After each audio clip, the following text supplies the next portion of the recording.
ಪದಗಳು ಮತ್ತು ಇತರ ವ್ಯಾಖ್ಯಾಂಗಗಳು.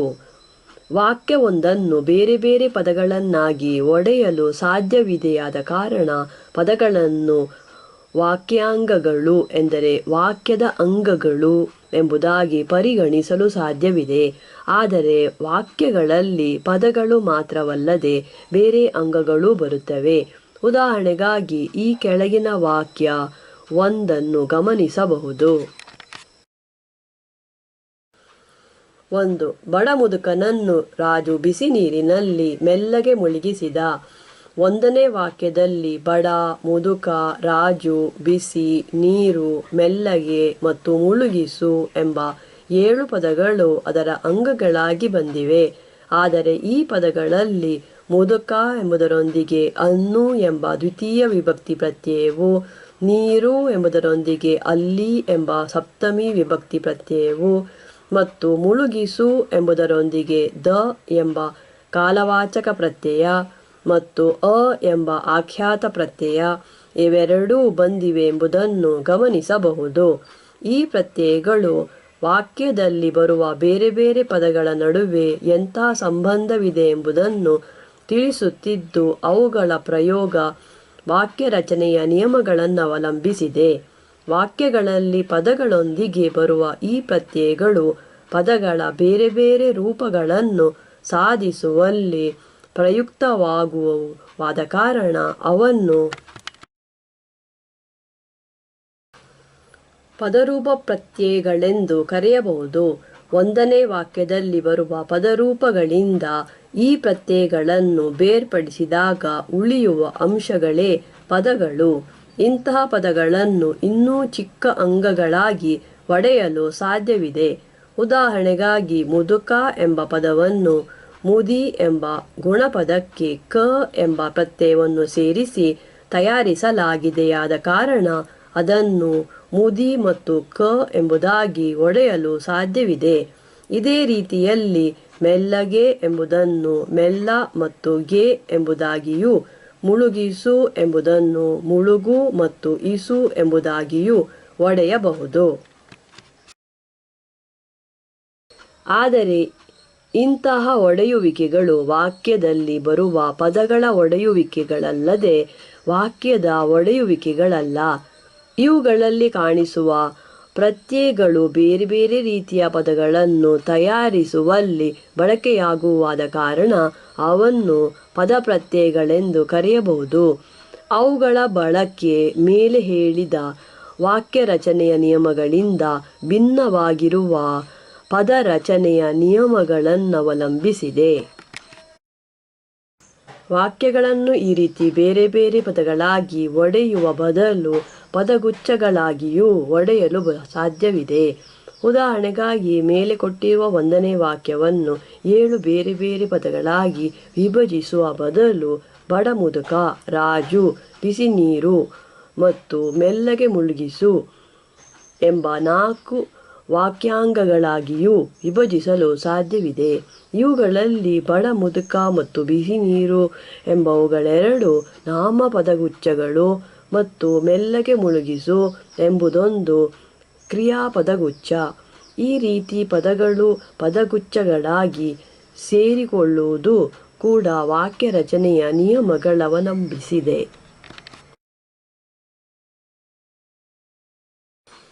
ನಮ್ಮೆದುರಿರುವ ಒಂದು ವಾಕ್ಯಾಂಗ ಪದವೇ ಅಥವಾ ಪದಗುಚ್ಛವೇ ಎಂಬ ವಿಷಯದಲ್ಲಿ ಸಂದೇಹ ಉಂಟಾಗಲು ಸಾಧ್ಯವಿದೆ. ಉದಾಹರಣೆಗಾಗಿ ಬಿಸಿ ನೀರು ಎಂಬುದು ಮೇಲಿನ ವಾಕ್ಯದಲ್ಲಿ ಕಾಣಿಸುವಂತೆ ಪದಗುಚ್ಛವಾಗಿ ಬಂದಿರಲೂ ಸಾಧ್ಯವಿದೆ. ಇಲ್ಲವೇ ಜೋಡು ಪದವಾಗಿದ್ದು ಒಂದು ಪದವಾಗಿಯೂ ಬಂದಿರಲು ಸಾಧ್ಯವಿದೆ. ಸಾಮಾನ್ಯವಾಗಿ ವಾಕ್ಯಗಳನ್ನು ಬಳಸಿರುವ ಸಂದರ್ಭಗಳೇ ಇಂತಹ ಸಂದೇಹಗಳನ್ನು ನಿವಾರಿಸಲು ಶಕ್ತವಾಗಿರುತ್ತವೆ. ಇದಲ್ಲದೆ ನಮ್ಮೆದುರಿರುವ ಪ್ರತ್ಯಯವೊಂದನ್ನು ಪದಪ್ರತ್ಯಯವೆಂದು ಹೇಳಬೇಕೇ ಅಥವಾ ಪದರೂಪ ಪ್ರತ್ಯಯವೆಂದು ಹೇಳಬೇಕೇ ಎಂಬ ವಿಷಯದಲ್ಲೂ ಸಂದೇಹ ಉಂಟಾಗಲು ಸಾಧ್ಯವಿದೆ. ಆದರೆ ಇದು ಮುಖ್ಯವಾಗಿ ಒಬ್ಬ ವೈಯಾಕರಣಿಯ ಮನಸ್ಸಿನಲ್ಲಿ ಏಳಬಹುದಾದ ಸಂದೇಹವಾಗಿದ್ದು ಅದನ್ನು ಆತನು ತಯಾರಿಸುವ ವ್ಯಾಕರಣವೇ ನಿವಾರಿಸಬೇಕು. ಪದಗಳು ಮತ್ತು ಶಬ್ದಗಳು. ಸಂಸ್ಕೃತ ವ್ಯಾಕರಣದಲ್ಲಿ ಪದ ಮತ್ತು ಶಬ್ದ ಎಂಬ ಎರಡು ಬೇರೆ ಬೇರೆ ಪದಗಳನ್ನು ಹೆಚ್ಚು ಕಡಿಮೆ ಒಂದೇ ಅರ್ಥದಲ್ಲಿ ಬಳಸುವ ಕ್ರಮವಿದೆ. ಈ ಬಳಕೆಯನ್ನೇ ಅನುಸರಿಸಿ ಕನ್ನಡ ವ್ಯಾಕರಣಗಳಲ್ಲೂ ಪದ ಮತ್ತು ಶಬ್ದ ಎಂಬ ಈ ಎರಡು ಪದಗಳು ಬಳಕೆಗೆ ಬಂದಿವೆ. ಸಂಸ್ಕೃತದಲ್ಲಿ ಪದ ಎಂಬುದಕ್ಕೆ ಹೆಚ್ಚಿನ ಸಂದರ್ಭಗಳಲ್ಲೂ ಶಬ್ದ ಎಂಬುದರ ಅರ್ಥವೇ ಇದೆ. ಆದರೆ ಕೆಲವು ಸಂದರ್ಭಗಳಲ್ಲಿ ಮಾತ್ರ ಇದಕ್ಕೆ ಕೆಲವು ವಿಶಿಷ್ಟವಾದ ಪ್ರತ್ಯಯಗಳೊಂದಿಗೆ ಬರುವ ಶಬ್ದ ಎಂಬ ಪ್ರತ್ಯೇಕವಾದ ಅರ್ಥವಿದೆ. ಉದಾಹರಣೆಗಾಗಿ ಸುಪ್ತಿ ಞಂತಂ ಪದಂ ಎಂಬ ಸೂತ್ರದ ಪ್ರಕಾರ ವಿಭಕ್ತಿ ಪ್ರತ್ಯಯ ಇಲ್ಲವೇ ಆಖ್ಯಾತ ಪ್ರತ್ಯಯದೊಂದಿಗೆ ಬಂದಿರುವುಗಳು ಮಾತ್ರ ಸಂಸ್ಕೃತದಲ್ಲಿ ಪದಗಳೆಂದೆನಿಸಬಲ್ಲುವು. ಬೇರೆ ಬೇರೆ ಪ್ರತ್ಯಯಗಳೊಂದಿಗೆ ಬಂದಿರುವ ಪದಗಳನ್ನು ಪದರೂಪಗಳೆಂದು ಕರೆಯಲು ಸಾಧ್ಯವಿದೆಯಾದ ಕಾರಣ ಮೇಲೆ ವಿವರಿಸಿರುವ ವಿಶಿಷ್ಟವಾದ ಅರ್ಥವನ್ನು ಸೂಚಿಸುವುದಕ್ಕಾಗಿ ಪದ ಮತ್ತು ಶಬ್ದ ಎಂಬ ಎರಡು ಬೇರೆ ಬೇರೆ ಪಾರಿಭಾಷಿಕ ಪದಗಳನ್ನು ಬಳಸುವ ಅವಶ್ಯಕತೆ ಇಲ್ಲ. ಹಾಗಾಗಿ ಈ ಪುಸ್ತಕದಲ್ಲಿ ಎಲ್ಲ ಕಡೆಯಲ್ಲೂ ಪದ ಎಂಬುದನ್ನೇ ಬಳಸಲಾಗಿದೆ. ಮರ ಎಂಬುದೊಂದು ಪದ. ಅದಕ್ಕೆ ಮರಗಳು, ಮರವನ್ನು, ಮರಕ್ಕೆ ಮೊದಲಾದ ಪದರೂಪಗಳಿವೆ.